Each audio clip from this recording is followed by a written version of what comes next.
পর্যন্ত ওদেরকে ছাড় দেওয়ার কোন সুযোগ নেই। বহু ছাড় দেওয়া হয়েছে, বসে তারা তালিকা করেছে, আমাদের জানা আছে। বিজয়ের দিনে তারা রং পাল্টিয়ে তারা মিছিলে সামিল হচ্ছে।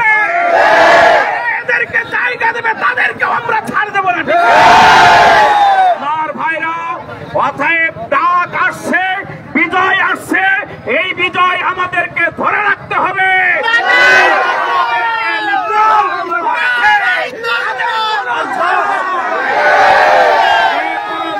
তাদেরকে এর প্রতিশোধ নেওয়াই হবে। আপনারা বাড়িতে বাড়িতে, এলাকায় এলাকায় দুর্গ গড়ে তুলুন, ভেঙে দিতে হবে।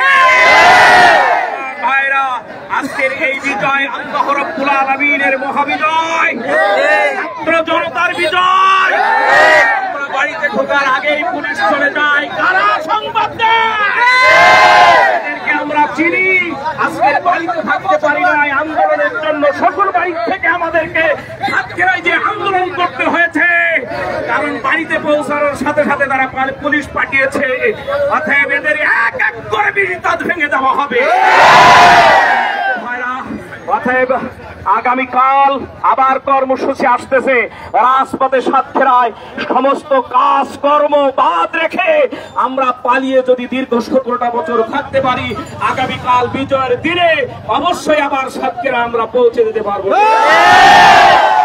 সাইদি সাহেবকে তারা হত্যা করেছে, শহীদ করেছে, প্রতিশোধ বাংলার প্রতিটা জনগণ নিয়েই ছাড়বে। আমরা সকলে সম্মিলিত ভাবে এই শয়তানগুলোকে, জালেমগুলোকে এই দুনিয়ার জমিন থেকে জাহান্নামে পাঠিয়ে দেব। তাদের এই শয়তান নেত্রী যেমন দূর হয়ে গিয়েছে। ঠিক আমি আমার কথা শেষ করছি। আসসালামু আলাইকুম ওয়া রাহমাতুল্লাহি ওয়া বারাকাতুহু।